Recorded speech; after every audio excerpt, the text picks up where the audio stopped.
Is Carter Hart the worst signing in Golden Knights history? What's up? This is Technically Correct with Tyler Bischoff, and on today's show, there's bad news on William Karlsson's injury. Jesse Granger of The Athletic is going to join the show to talk about the Golden Knights and goaltending, and UNLV might actually win a Mountain West game.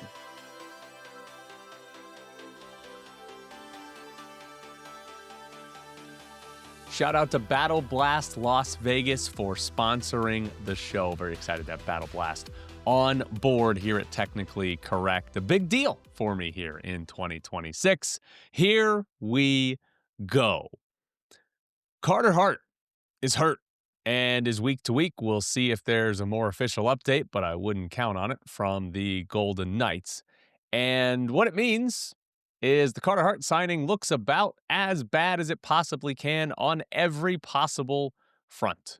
The Golden Knights went out of their way to sign a player that was accused and acquitted of sexual assault. Carter Hart was not a great goalie in his career. He was average, and then because of the sexual assault allegation, did not play for almost 2 full years. He was suspended by the NHL. Despite being acquitted, they still suspended him because Carter Hart and the other members of the Canadian junior hockey team screwed up. The Golden Knights said, we want that guy. We want the guy accused of sexual assault. We want the guy who got off acquitted of sexual assault. Kelly McCrimmon wanted this guy on his team. Obviously, they got hammered for it. We've talked about that a lot. Vegas Golden Sex Offenders, right? The Golden Knights Twitter account basically went to a bare minimum for a week of tweets because they were getting overrun with Vegas Golden Sex Offender tweets, right? Even last game against San Jose, someone had a sign that said Howden heard her weeping, referring to Brett Howden hearing the victim crying during the sexual assault allegations. Basically, the Golden Knights took this huge hit to their image to sign Carter Hart. And then he was terrible. Carter Hart's the worst goalie on the team this year. 4 guys have played, and his save percentage at .871 is the worst on the team. His goals saved above average at -7.3 is the worst on the team. His goals against average at 3.8 is the worst on the team. It's all a small sample size. He's played 12 games, right? Carl Lindbaum has only played 8. Aiden Hill's under 10, right? Like, it's small sample size numbers. But Carl Lindbaum is the AHL goalie that lots of people said had to be replaced by Carter Hart, right? There were people that defended the Carter Hart signing by saying, well, have you seen Carl Lindbaum play? Carl Lindbaum has been better across the board than Carter Hart has this season. He's better. Save percentage, goals saved above average, goals against average, whatever regular or advanced stat you want to use. Carl Lindbaum has been better than Carter Hart. And now Carter Hart's hurt. Signed a 2-year contract, so he'll probably be on the team next year, right? He might even come back this season. We'll see what the actual update is on Carter Hart. So we haven't seen the last, most likely, we haven't seen the last of Carter Hart as a Golden Knight. But this could not have gone worse in literally every possible way. You take the PR hit, he's terrible on the ice, and now he's hurt and can't help you anymore. That everything that could have gone wrong, I guess he didn't sexually assault somebody in Vegas, right? Like everything that could have gone wrong has gone wrong with the Carter Hart signing. Kelly McCrimmon thought he was outsmarting the rest of the NHL by signing a player acquitted of sexual assault. And now it looks like he just hurt the franchise in like 3 different ways, right? Worst signing the franchise has ever had. And this is an organization that went and got Robin Lehner and made Marc-Andre Fleury mad. And we had a whole sword in the back of Fleury tweeted out by Fleury's agent. Vadim Shipachyov was going to be this big-time star in year 1. What did he play? 3 games? Scored 1 goal, complained about the smoke in casinos, and was out of here, right? This team, they haven't made that many mistakes.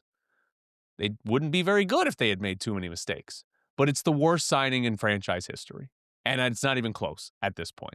So, what are the Golden Knights going to do at goalie now, right? Carter Hart's hurt. He's listed as week to week. The good news is that Aiden Hill is probably going to come back soon, but with Carter Hart and week to week, normally that means at least a month, usually more.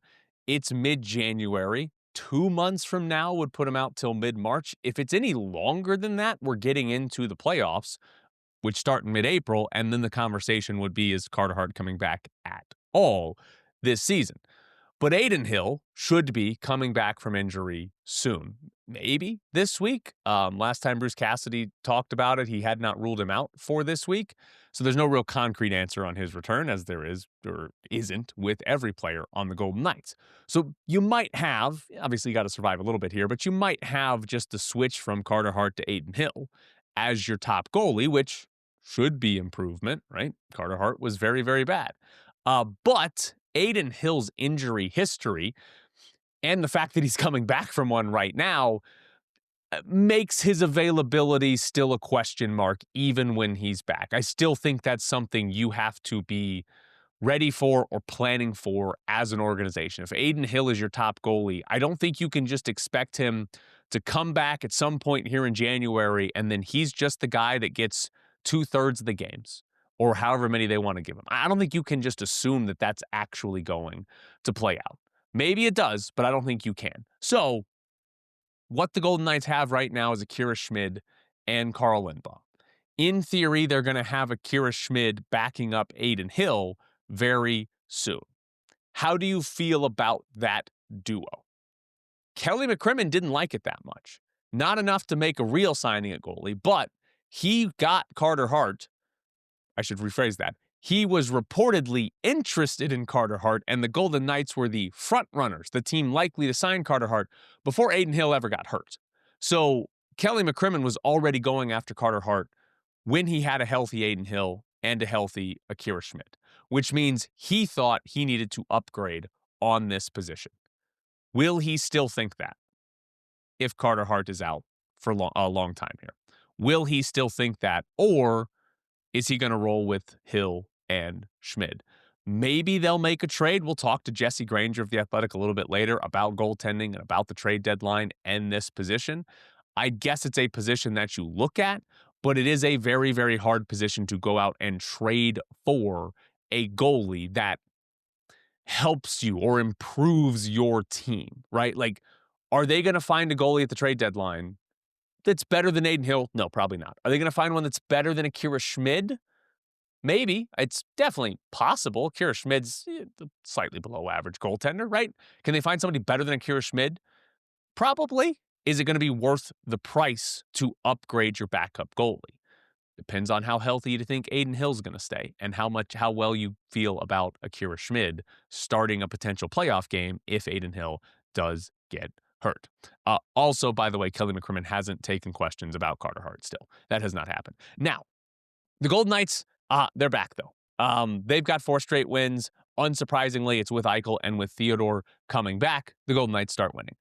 There still isn't a lot of separation in the Pacific Division, but if we go back just a week ago, 3 points separated the top 6 teams in the Pacific Division. That was just 1 week ago. So the Golden Knights have put together some space between them and some other teams in the Pacific Division. They're the only team in the Pacific with a points percentage over 600. They're still the favorites to win this division. Dom Lucian of The Athletic, he does updated projections throughout the entire season, and the Golden Knights actually have the 3rd best probability to win the Stanley Cup, which sounds surprising given that, again, they have more losses than wins this year. But the fascinating part about this season is Golden Knights are 3rd. They are nowhere close to 1st or 2nd. Colorado has the highest probability to win the Stanley Cup at 30%. Tampa Bay is at 29%. And then the Golden Knights are at 9%. 20 percentage points separate 2nd from 3rd. It's a huge gap, right? Like, obviously, that's bigger than the gap between the Golden Knights and the last place team in the NHL, because that can only be 9%. It's wild what it is. And on the Golden Knights side, right, there's a couple of reasons that they are 3rd most likely to win the Cup despite having more losses than wins right now. The Pacific Division is weak. The path to the conference final is relatively easy out of this division. And the Golden Knights' advanced stats are better than their record. They absolutely are. The save percentage is bad. The goaltending's been bad, right? They've been unlucky in that regard if you look at expected goals versus what they've done this year. But there is reason to believe this team is going to be good, but probably not Stanley Cup good if you think Colorado and Tampa Bay are this much better than everybody else. And the big picture question in the NHL here, is this an NBA type season?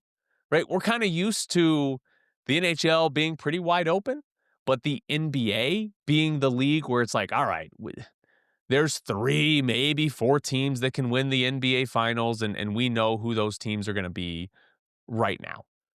Is that what we're getting in the NHL? Like, are we getting Colorado, Tampa, and the rest of this kind of doesn't matter? Because that's not what hockey's been for the longest time. It's more wide open. It's more random, supposed to be. So I'm kind of curious to see if that actually plays out. Are those two teams actually that much better than everybody else? Or maybe just is Colorado that much better than even Tampa, and they're going to win the Stanley Cup and nothing else matters? Also on the Golden Knights, not good news on William Karlsson. Ken Boehlke of SendBin.Vegas tweeted out, according to multiple sources, William Karlsson will not be available for the Golden Knights when NHL play begins following the Olympics. And he's highly unlikely to be ready before the trade deadline on March 6th. So the Olympic break is like February 5th through the 25th or something like that. So Karlsson's not going to be available at the very end of February and probably won't be available at the trade deadline. Ken also tweeted, there's a reasonable chance he does not play again this season, including the playoffs, as surgery may be necessary. And then he added, still not exactly sure what lower body injury is because that's what William Karlsson has been designated with. This is probably the trade deadline altering news for the Golden Knights. Presumably, the Golden Knights have more concrete info about William Karlsson, though that line about surgery may be necessary. Maybe they don't actually have concrete info because William Karlsson's already been out for, what are we on, 2 months at this point? And we're just now, surgery may be necessary. What the hell have they been doing for the last 2 months? That seems like that should have been taken care of already. So if you're the Golden Knights and you're looking towards the trade deadline, goaltending, that could be a question. But this kind of makes the center position a must add if you're going forward to the trade deadline. If you think you can win the Stanley Cup, right? If they sit back and say, we're not that good, we got more losses than wins, we don't want to give up future assets to add to this team, you might not add anything because you might just say, we can't win the Stanley Cup this year, so why would we go for it at the trade deadline? But that has not been the Golden Knights' MO. They always think they can win it. They always have been going for it. So if they are going for it, center becomes a must-add. Right now, Mitch Marner is still playing at center. Eichel, Hertl, and Colton Sissons are the 3 real centers playing. And then Marner's playing out of position to play center. Brett Howden is sort of the other center. He's out with what appears to be a short-term injury, but, we never know on that. But that's it. They don't have other centers in this organization. Unless somebody comes up from the AHL and is like this great surprise. They don't have other centers in the organization. Even if Karlsson was healthy, they might need a center just for some assurances. But with Karlsson probably not ready for the trade deadline, that's 50 days before the playoffs start, something like that.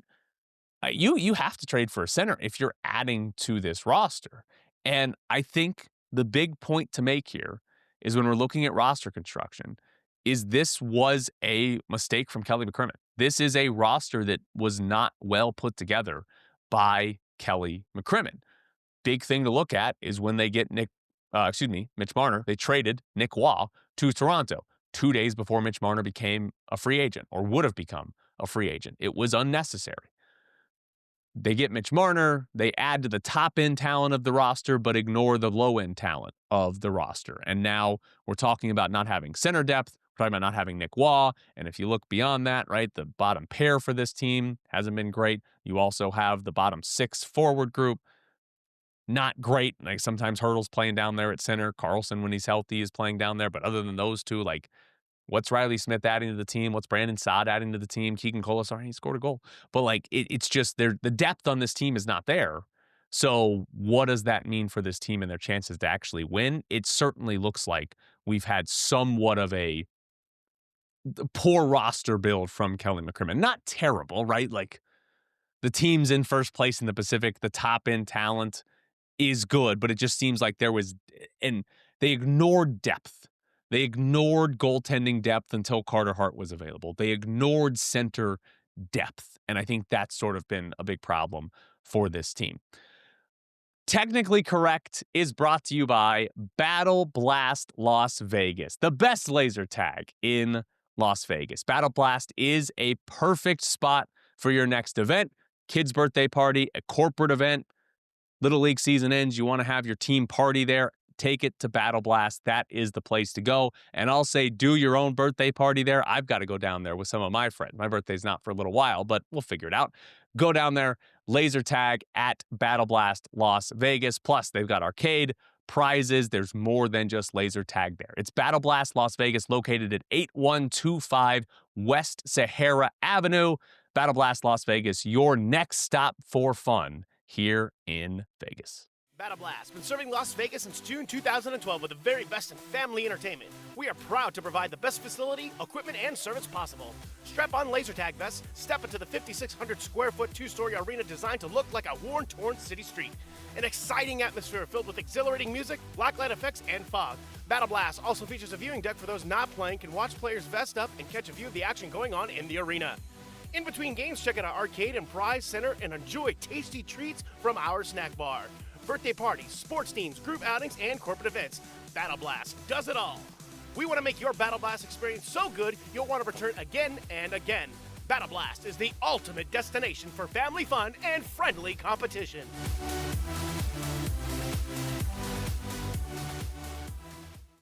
A big thank you to Battle Blast Las Vegas for sponsoring the show. Check them out at battleblast.lv.com if you are interested in going out and playing some laser tag. But in Bischoff's briefs, Tomas Hertl was the first star of the week in the NHL. 3 goals and 6 assists last week. The Golden Knights played 4 games, by the way. They play 4 games this week, and then it's 3 games, 4 games, 3 games in the last 3 weeks before the Olympic break. So a lot of games here in a hurry for the Golden Knights as we have this almost month-long break in the middle of the season for the Olympics. Got to get those games in. But I think it's not a coincidence that Tomas Hertl has this massive week and the Golden Knights are winning games again.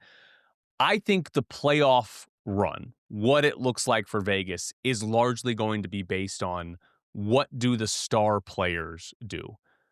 Eichel, Marner, Stone, Hertl, those 4. You might be able to throw Dorofeyev in there, maybe Barbashev because he generally plays up there and maybe he's the one that finishes off some goals from Eichel or Marner, whoever it is. But I think those 4, those top forwards, they're going to have to score. If they score a lot, the Golden Knights are winning playoff series. But if this team gets eliminated, whatever round that is, if they don't win the Stanley Cup, I think we're probably going to look back and it's going to be, Eichel had 2 goals in the last 5 games. Marner didn't have a goal in the last 5 games of the series and had 2 assists, right? Stone only had 1. Hertl had 3, right? And we're going to look back and say, oh, wow. Those players are going to have to account for multiple goals a game, I think, in the postseason. And they can't do that. We just saw that, right? If they do that in the playoffs, they'll win a lot of playoff series, maybe win the whole thing. But if they get eliminated, I think we're going to look back, and that'll be a big reason why. UNLV is back in action. They host Boise State tonight, 8 o'clock start. Boise State is struggling. They've lost 3 straight Mountain West games. They lost that triple overtime game to San Diego State, and then blown out at home by Grand Canyon and blown out at home by Utah State, lost by 17 and 25. Boise State's had a kind of weird up and down season. They lost their season opener to Hawaii Pacific, a non-Division I school. But they beat Butler, they beat St. Mary's, they beat New Mexico, all top 60 teams, all 3 really good wins. But then they get smacked in their last 2 games. So I don't know what to make of that team. They're still in the top 100 of KenPom. Their strength of schedule's in the top 10 because they did play a legitimately good schedule this year. But I don't know what to make of how good Boise State is because they've had all types of different performances. As I smack my mic around here, hopefully that didn't sound too terrible. But one thing to watch in this game, and pretty much every game that UNLV plays, UNLV shoots a lot of free throws, and UNLV's opponent shoot a lot of free throws. This year, UNLV is shooting the 7th most free throws per game in the country. Their opponents are shooting the 13th most free throws per game. UNLV cannot help themselves. They can't do it. They foul everybody, but at the same time, they draw a ton of fouls. It's kind of wild, and what it means is there have been 53.6 free throw attempts per game on average in UNLV games this season. It does suck to watch, right? Like, it's bad. It's style of basketball, form of basketball when there are that many fouls. Now, Boise State also shoots a lot of free throws. They're in the top 100 in free throw attempts per game. Defensively, they're pretty average. They don't foul guys a lot, but they're not great at not fouling. So both teams will probably shoot a lot of free throws again. I'm also interested to see in this one, Josh Pastner. We talked to him yesterday before this game, and I asked him specifically, like, do you know your best lineup at this point in the season? And he truthfully was like, no. And he said in his answer, like, yeah, it's kind of a bad thing. We're halfway through the year and you don't know. You'd like to have that set by now. You'd like to have your rotation set, but they don't. And understandably, right, injuries involved and all of that, like Miles Che and Laji Dembele, like that makes it more difficult. There has been more lineup uncertainty because of that. However, the roster construction wasn't great to begin with, and I don't think you can give Pastner a pass just because of the injuries. There's still legitimate problems here. But I also don't have any idea what the best lineup is. Evan Maya, website, he tracks this, and the best lineup this season, Dre Gibbs-Lawhorn, Howie Fleming, Kamani Hamilton, Tyron Jones, Jacob Benarbi. However, that lineup has primarily been used against the bad teams. That was the starting lineup that played the most minutes in that blowout win against Air Force. Individually, Jacob Benarbi has the best plus-minus on the team. But again, he's primarily played his big minutes against the worst teams. Evan Maya, it's actually Evan Mia, actually has a tracker for quality of opponent for your minutes played, and Jacob Benarbi has the easiest quality of opponent on the roster. So some of those sort of plus-minus numbers are inflated based on opponent where he wasn't playing as many minutes, in the Alabama blowout loss or something like that. I think Dre Gibbs-Lawhorn has to start. He's the only reliable ball handler on the team.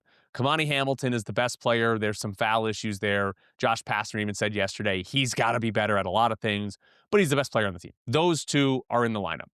I would go Emmanuel Stephan at center. UNLV's defensive numbers are very good when he plays. Small sample size, so maybe that changes, but he's defensively has made an impact. And then I'd go Howie Fleming for shooting, or at least the potential of shooting. He has not shot the ball well this year, but he has in the past. And then for the final spot, I'd go Isaac Williamson or Al Green. Neither one's been very good this year, but again, I want the shooting. Tyron Jones is better than both, but I want the shooting, or at least the potential shooting. Tyron Jones isn't even shooting.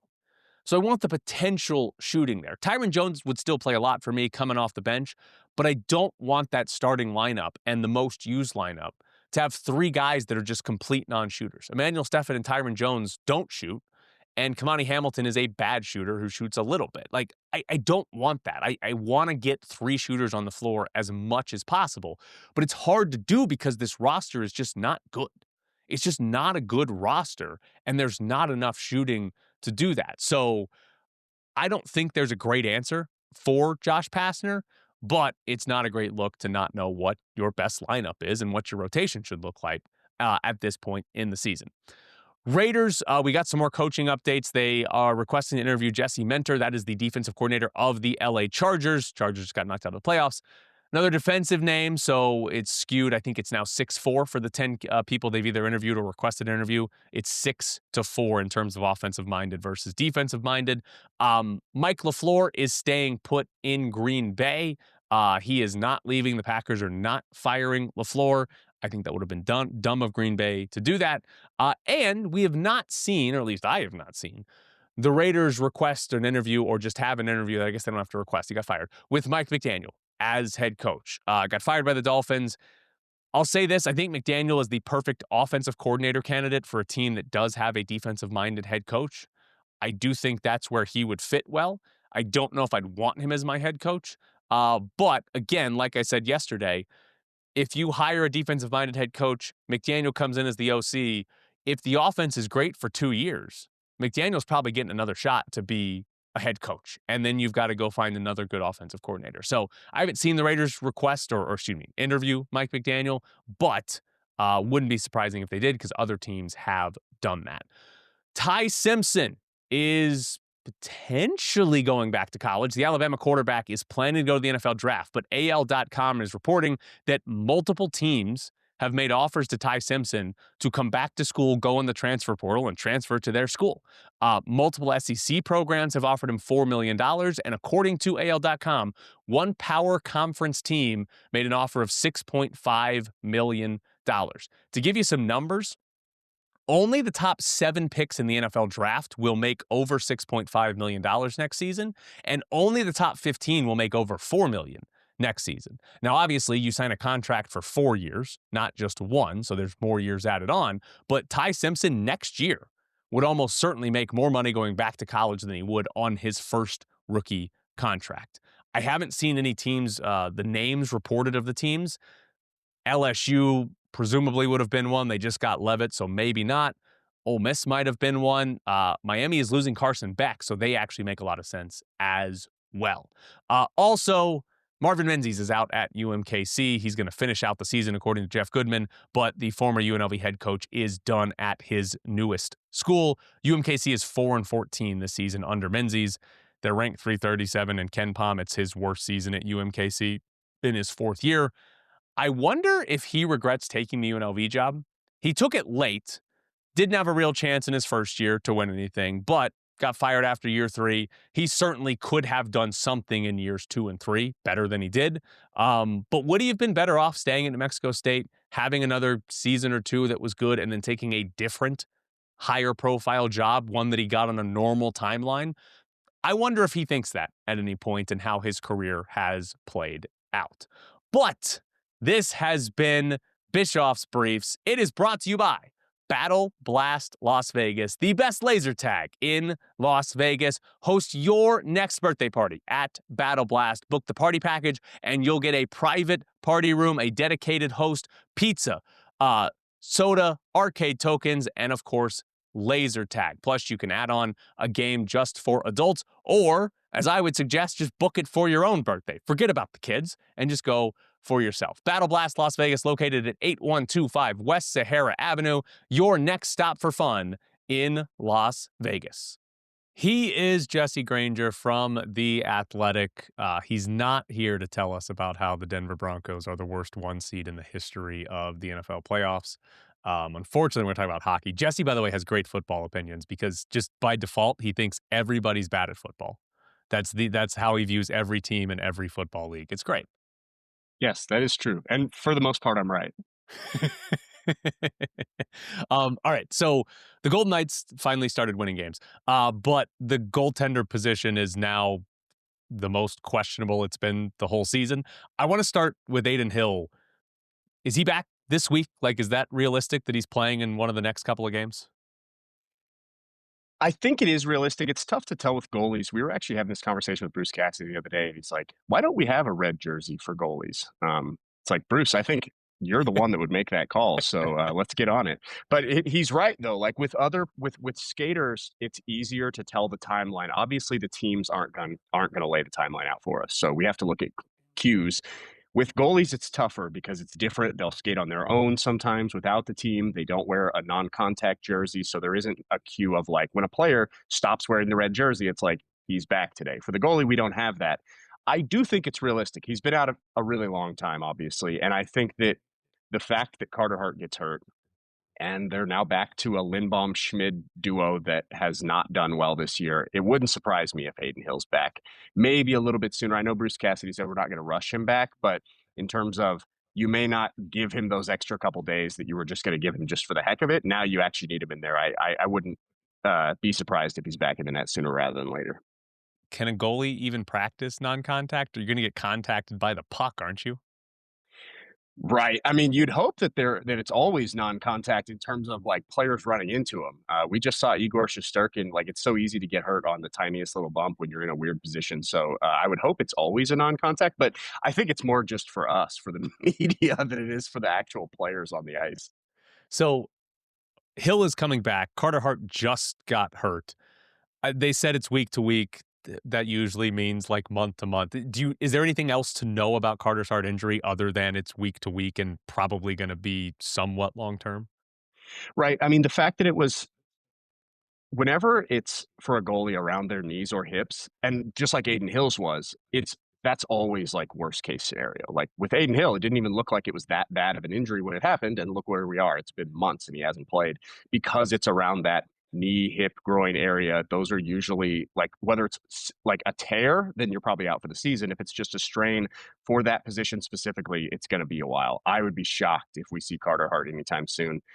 What's going to be interesting is it's almost certainly like I'd be surprised if we see him back before like the trade deadline. And then that makes an interesting scenario for the Golden Knights because they're going to have three goalies. If he eventually does return, this is assuming Carter Hart's not out for the season, they're going to get to a point where they have three goalies. And I don't think Akira Schmid would clear waivers if you tried to send him down. So they may end up getting stuck with three goalies. Now, once the trade deadline passes, the roster limits go away. So three goalies isn't that big of a deal in terms of that, but it is in terms of the cap hit. So it puts them in an interesting situation.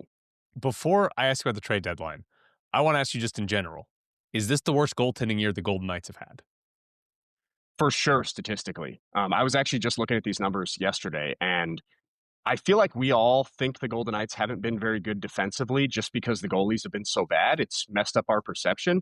The Golden Knights are allowing the second fewest shots per 60 in the NHL behind only Carolina. They're allowing the second fewest expected goals per 60 behind only Carolina. And those numbers are better than they were the year they won the Cup. Like this team is defending very well. Now, I will say, there are anecdotal little plays in there where they are screening the crap out of their own goalies. There's no doubt about that. And Bruce Cassidy brings it up in just about every press conference. Like, because they play this zone defense where they all kind of sit in the shooting lanes and they do block a lot of shots, which is typically a good thing for a defense, you are going to screen your goalie on those. And there's nothing he can really do other than just guess where the puck is going. And if his glove doesn't hit it, it goes in, like the one on Carter Hart a couple nights ago. But overall, the defensive numbers are good enough to be one of the better teams in the league. The fact that the goaltending is as bad as it's been and the numbers are as bad as it's been, I tend to I'll make an excuse for a goalie here and there if the eye test is telling me something a little bit than the numbers will say. But when they're 27th in save percentage, I think is the last time I looked. It's kind of hard to make an excuse at that point. The goaltending has not been good enough, and they really need Aiden Hill. Like, to me, the only way the Golden Knights reach the level of hockey that they believe that they have in them, every fan watching this, in order for them to get where they want to go, it's up to Aiden Hill. Can Aiden Hill come in and be the goalie that he was in 2022-23 playoffs? I thought last year he had really good stretches. He has to be at his best for this team to do what it wants to do.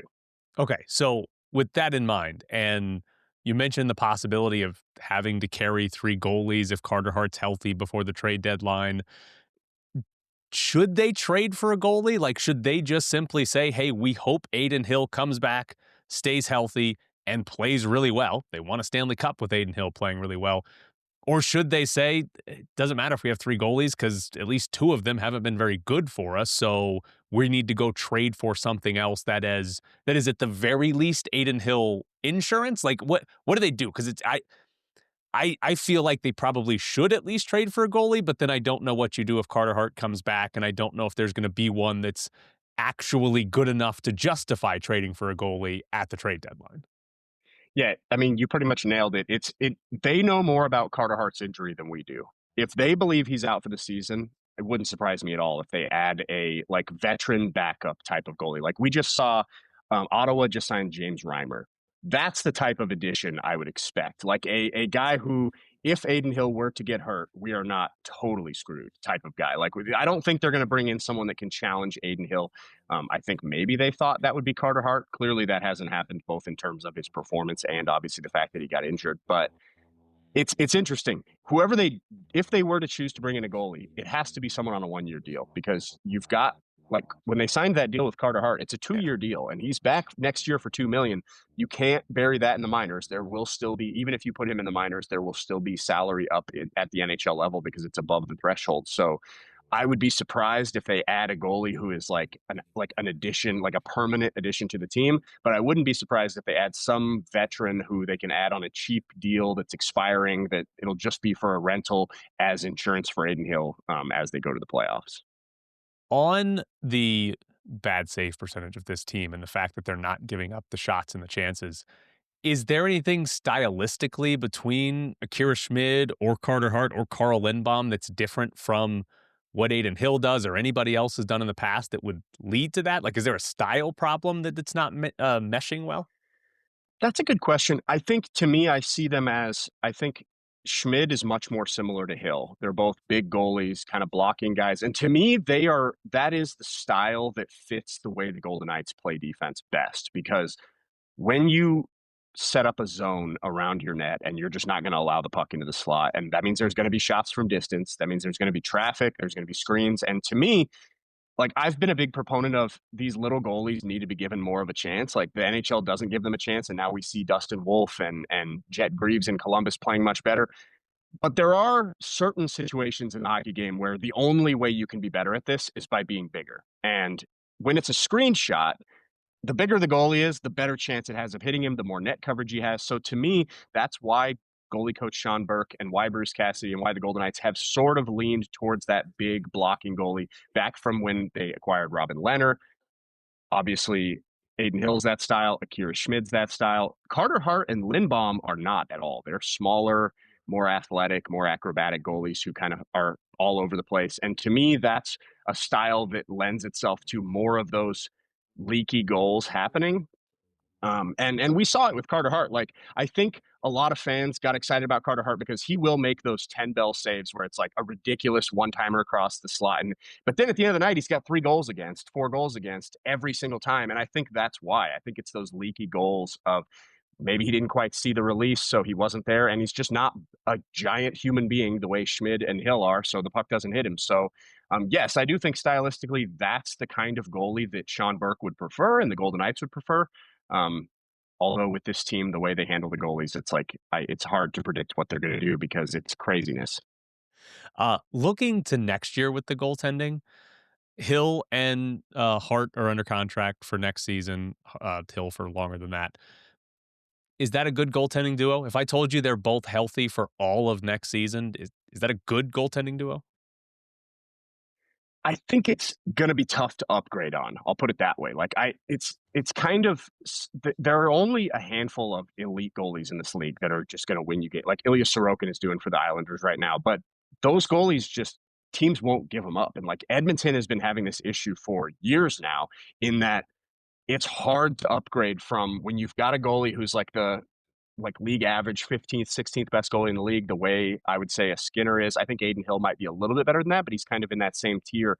It's very, very hard to upgrade on that. So like, would the Golden Knights like a better goalie than Aiden Hill? I think they would. But considering the landscape and how hard it is to get a starting goalie, I think Hill's fine.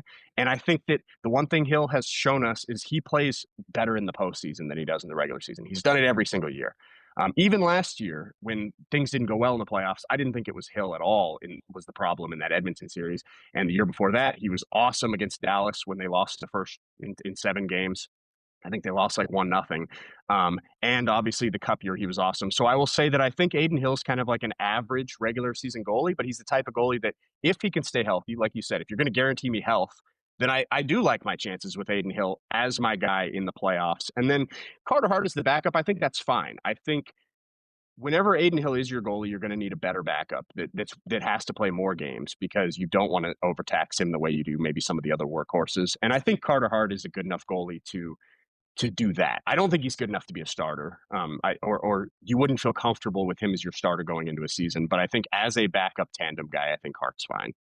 All right. On the more important positions on the team than goalie, do you think the bottom of this roster, the Keegan Colasars, the Jeremy Lazons, the Riley Smith, Brandon Sods, is the bottom of the roster good enough to win the Stanley Cup? I think that's their weak spot. And we've kind of seen this team transition from being where that was where they got teams was with the depth. Like when they won the cup against Edmonton, it was like, it's the Oilers. If they get a power play, they'll win. If not, we're going to crush them with our four lines. Now it's literally the opposite. Like we see this every night where the Golden Knights they're getting outscored at 5-on-5 for the first time in franchise history. They've never been outscored at even strength up until this year, and I think they're a -4, I think, at even strength this year. And yet, when they get a power play, it's like almost an automatic goal at this point because it's so good. So they've sort of flipped that philosophy, and I do think that the bottom of the lineup is hurting them. Riley Smith has played a little bit better lately, but he's still, to me, those bottom guys, I want them to be fast, physical players, like the way the line used to play when it was Carrier, Colasar, and Waugh. And they just don't have the speed. Like, I think that they do things well. I think Riley Smith and Brandon Saad can do certain things well, but they don't bring the speed and the physicality that I would like out of a bottom six that the Golden Knights used to have. And then you let the top six do all the skilled stuff. But I just wish they had a little more speed up front. In terms of, I'm not the biggest fan of Jeremy Lauzon's game. I think he hurts them obviously by taking penalties. He leads the team in penalties. I think it hurts a lot of the time when this team relies so much on structure, and because he's a physical presence, I do think sometimes he has a tendency to chase hits, and that takes him out of the spot he's supposed to be in. And one weak link in the structure, all of a sudden that's a chain reaction. It hurts everyone else. So I think that he may be a little bit of a weak link, but also at the same time, I think the defense has been fine. Bruce Cassidy's system makes it easier than most to play defense. And like I said earlier, I think the defensive numbers are good. The fact that they've been able to, obviously Petrangelo's gone the whole year. They've missed Theodore for a big stretch. They missed Hannafin before that. They haven't really had Theodore and Hannafin both in the lineup very many times this season. And the fact that they have the second fewest expected goals against at 5-on-5 while dealing with all of that, to me, I think the depth on defense is fine. So, okay, if this team is top heavy, like Edmonton has been in the past when they've matched up, and you need the best players on the team to be awesome to win. Mitch Marner right now, he's on pace for 19 goals and 67 assists, right? That'd be 86 points, which the Golden Knights, would be very good for franchise history. He's second in expected goals rate. I think it's Mark Stone is higher than him right now. His advanced stats are very good too. But is it fair to say a 90-point season for Marner is a letdown given the roster construction, given that they win after Marner instead of maybe 3 or 4 other players? Like, how do you view Mitch Marner in the context of this team and the way the roster was built to add him instead of maybe other pieces in the offseason? Yeah, I mean, the numbers, I will say this, the way the Golden Knights play, it seems like it's really hard to put up like a 110-point season on this team. Like Jack Eichel, when I watch Jack Eichel play every night, there's no doubt in my mind he is better. He's a better hockey player than some guys who I see on other teams who are putting up 100 points. Like Jack Eichel is amazing. He is one of the 5 best players in the league to me. But he doesn't put up those numbers because he plays on a team that rolls 4 lines. He doesn't get quite as many minutes as some of those other guys. Like I don't really worry about the numbers as much with Marner as much as I do. I want to see him driving plays, and I want to see him getting the puck around the net.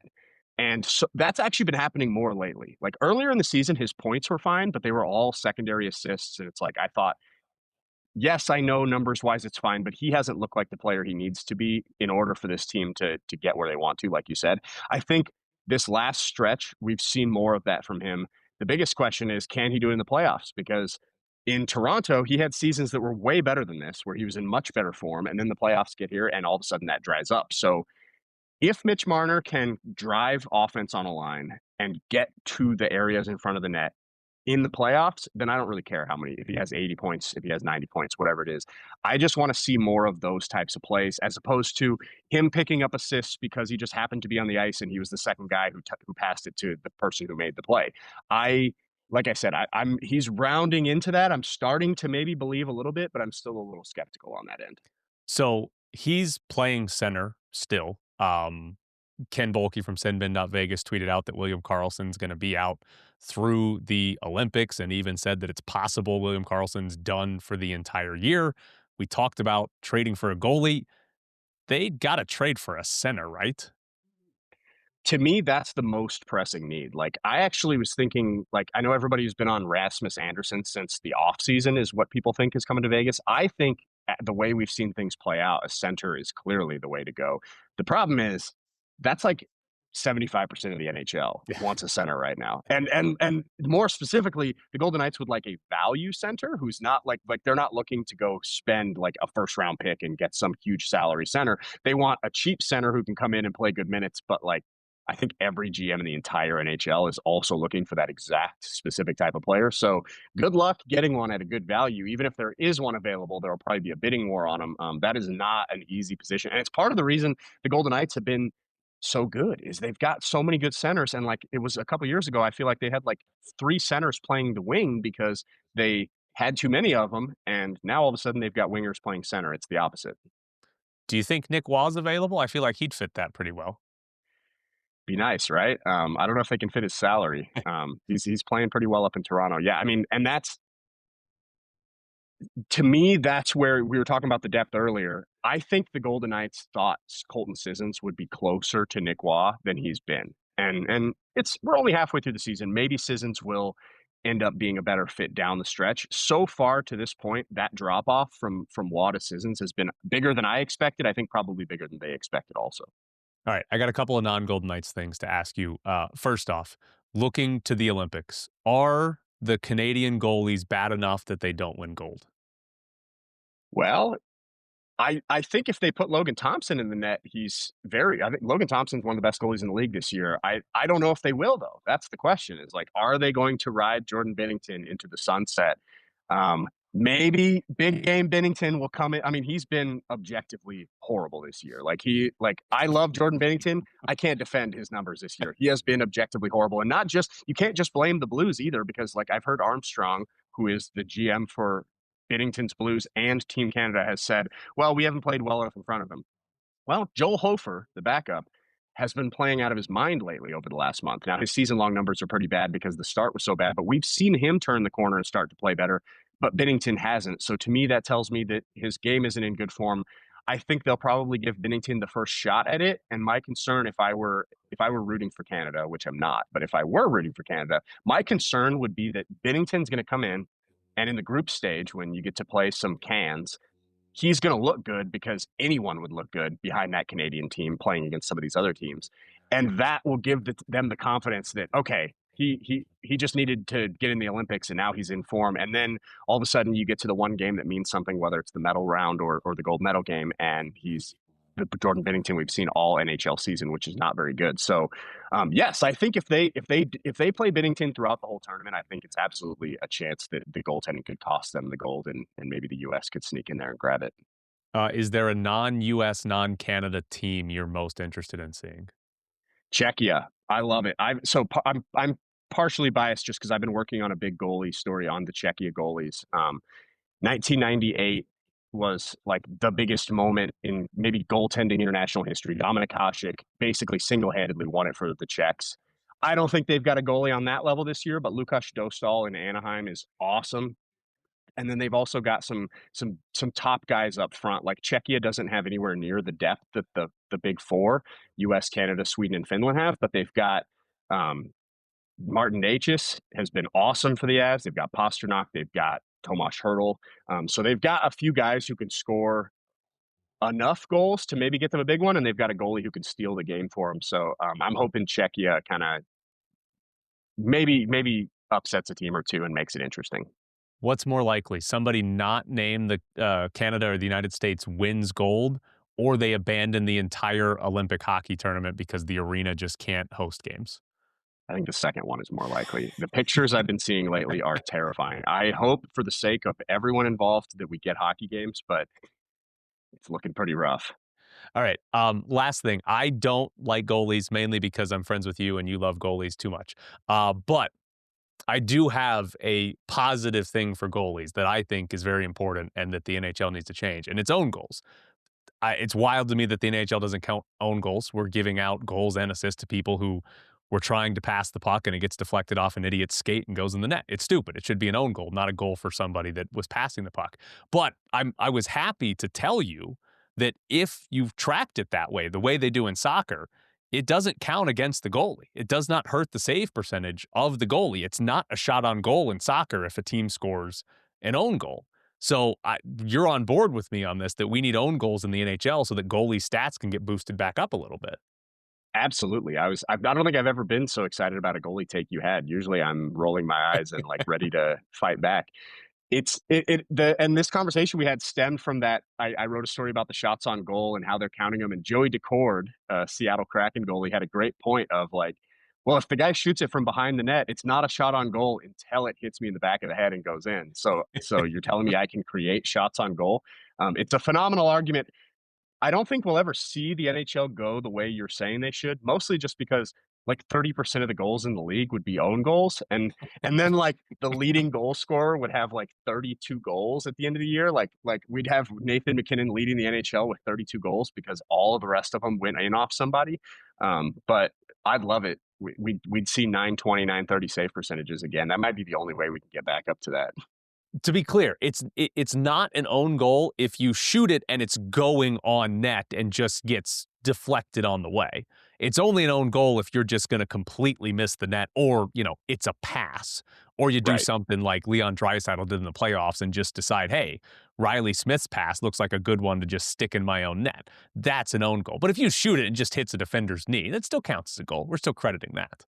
The funny thing would be though, like in soccer, it's so rare. I mean, goals themselves are so rare, but own goals are so rare that like you don't have guys rack them up. But in hockey, you'd see like at the end of the year, it'd be like, let's look at the own goal leaderboard. And you would have guys with like 15 own goals because they're a defenseman that sits in front of their net, and that, like it's bound to happen to them. It would be brutal. I need when a team's negotiating with the free agent or whatever, or their own player, I need to hear a story of like, well, they went back through and they counted like, you scored 13 own goals this year and you're asking for 5 million. Let's bump that down to 3 million. You're not nearly as good as you think you are. I bet the blocks leaders like Alec Martinez, Golden Knights fans will know. Like he's I bet if you went back and counted how many own goals he's got in his career, it's got to be like dozens of them. Well, he is Jesse Granger from The Athletic. He loves goalies a little bit too much. What's your official title? Are you like goalie extraordinaire? Do you get to put that goalie as your title? writer? We'll just go with goalie writer. Okay, Crease goalie correspondent, writer. I think, is what they came up with on the podcast, but we'll just go with goalie writer. All right, goalie writer Jesse Granger from The Athletic. Thanks, Jesse. Thanks.